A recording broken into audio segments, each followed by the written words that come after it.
Hey, everybody, and welcome back for another deep dive. You know how much we love tackling your language learning questions? Absolutely. And we've got one today that's all about building those English speaking skills. Sounds like fun. It is fun. And you know what else is fun?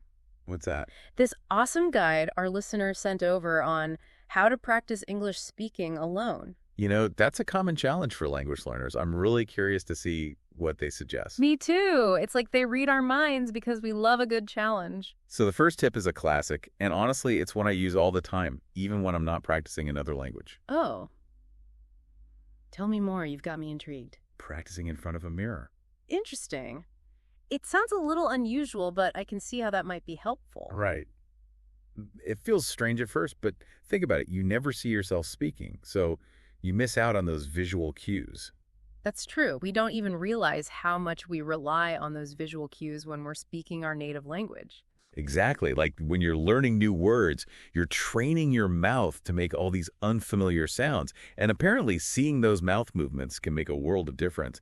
It's like having a personal pronunciation coach in the reflection.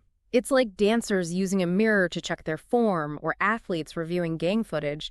That visual feedback can be so valuable for improvement. And the guide also points out that practicing in front of the mirror can help build confidence. Because let's be honest, talking to yourself in a mirror is way less intimidating than having a conversation with a real person. Especially when you're still getting comfortable with a new language. It's like a judgment-free zone where you can experiment and make mistakes without feeling self-conscious. Exactly. And speaking of feeling comfortable, this next tip is all about sounding natural, even if your grammar isn't perfect. That's so important. I always tell my students that fluency isn't about speaking perfectly, it's about communicating effectively. It's like, think about how you talk to your friends and family. Do you stress over every single grammar rule?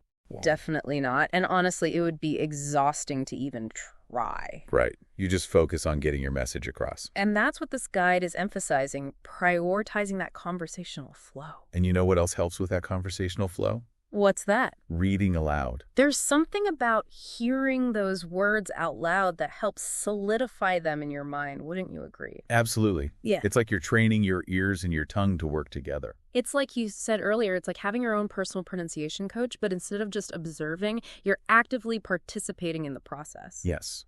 And the guide takes it a step further and suggests narrating your day like you're a character in a movie. Okay, I've got to admit, that sounds a little out there. Like, am I supposed to walk around narrating my every move? It might sound silly, but it's a fun way to get those English gears turning. Plus, it helps you incorporate the language into your everyday life. Brushing your teeth. Become the most enthusiastic dental hygienist the world has ever seen. Exactly. It's a fun way to bring a little playfulness into your practice. But what about more traditional methods, like memorizing things? They're in there. We're talking poems, speeches. Even tongue twisters made the cut. I love it. It's like they reached back in time and pulled out all the classics. But, there's a reason those methods have stood the test of time, right? Absolutely. They work. Like memorizing a speech isn't just about rote memorization. It's about internalizing the rhythm, the intonation, the way sentences are structured. You're absorbing the nuances of the language in a way that simple textbook study can't replicate. Precisely. And tongue twisters, as silly as they may seem, are like targeted exercises for your mouth muscles. They make you confront those tricky sound combinations that trip up non-native speakers. And let's be honest, they can be pretty fun too. Okay, ready for their last tip? Hit me with it. Record yourself speaking English. Ooh, that one can be a little scary, but so powerful. I know, right? It can be brutal listening to your own voice, but is one of the best ways to identify areas where you can improve. It's like having a language coach in your pocket.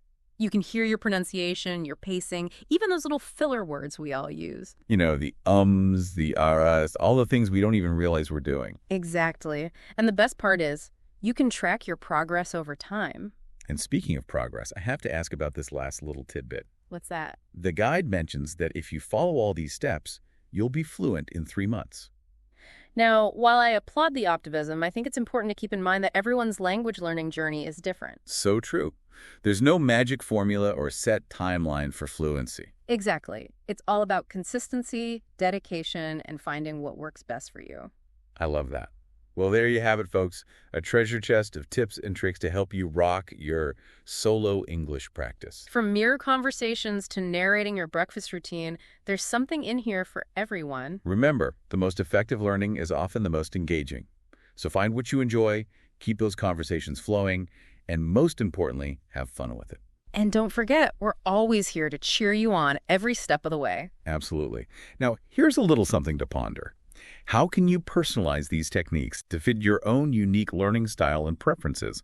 Let us know. And until next time, happy practicing. See you next time.